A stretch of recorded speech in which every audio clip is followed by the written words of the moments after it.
4-5 বার MP হলাম, সকালে vote দেওয়া শুরু হয়েছে, সন্ধ্যার সময় রেজাল্ট নিয়ে ঘরে ফিরেছি। আর আপনারা বলছেন 3 দিন লাগবে কেন? তারা কাকে জিতাতে চায়? হাসিনা করছিল এক স্টাইলে, আপনারা করতে চান আরেক স্টাইলে। 12 ঘন্টার বেশি দেরি করে, তাহলে বুঝতে হবে তাদের ভিতরে অসৎ কোনো উদ্দেশ্য আছে। নির্বাচন কমিশনের কিছু কিছু লোক বলতেছে নির্বাচনের রেজাল্ট দিতে 3 দিন সময় লাগবে। কেন ভাই? সারা জীবন নির্বাচন হলো, 4-5 বার এমপি হলাম, সকালে ভোট দেওয়া শুরু হয়েছে, সন্ধ্যার সময় রেজাল্ট নিয়ে ঘরে ফিরেছি। আর আপনারা বলছেন 3 দিন লাগবে কেন? কাকে জিতাতে চান? আমি জানতে চাই তারা কাকে জিতাতে চায়।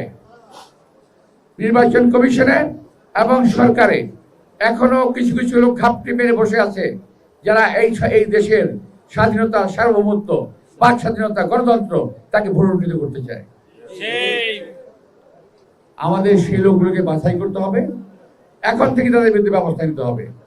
আমি সরকারকে অনুরোধ জানাবো, যারা এমন কথা বলেন এর পিছনে কি উদ্দেশ্য আছে সেটা দয়া করে আপনাকে বের করবেন। 3 দিন কেন লাগবে আমি জানি না। এটা কি আমাদের মহাদেশ?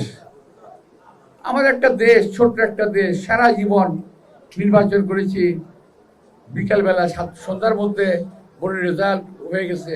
খুব বেশি হলে ব্যালট পেপার 2 ঘন্টা দেরি হয়েছে, 2 ঘন্টা ম্যাক্সিমাম। কিন্তু এখন বলছেন 3 দিন লাগবে। তার মানে হলো হাসিনা করছিল এক স্টাইলে, আপনারা করতে চান আরেক স্টাইলে। আমার বক্তব্যটা দয়া করে রেকর্ড করে রাখবেন, কথাটা আজকে আমি বলছি। যদি 3 দিনে তারা ভোটের রেজাল্ট দিতে চায়, যদি 24 ঘন্টা তো নয়, 12 ঘন্টার বেশি দেরি করে, তাহলে বুঝতে হবে তাদের ভিতরে অসৎ কোনো উদ্দেশ্য আছে।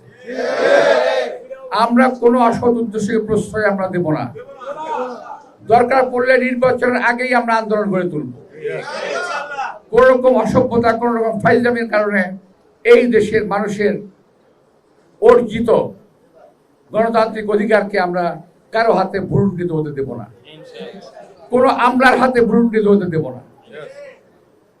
আমার এই কথাটা শুনলাম আমি যে 3 দিন পরে রেজাল্ট দেবে, তো এটাকে আমরা কখনোই মেনে নেব না। আমরা রেজাল্ট চাই যখনকারটা তখন। রেজাল্ট নিয়ে কাগজটা হাতে নিয়ে ঘরে ফিরবো। ঘোষণাটা তখন আমরা এলাকার ভিতরে শুনবো। ঘোষণা না দিয়ে কোন পোলিং এজেন্ট ঘরে ফিরবে না। আমাদের পোলিং এজেন্ট ওখানে অবস্থান নেবে, ঘোষণার আগ পর্যন্ত মাটি কামড় দিয়ে আমরা পড়ে থাকবো ওখানে। আমাদের পোলিং এজেন্টদেরকে এবার শক্ত হতে হবে।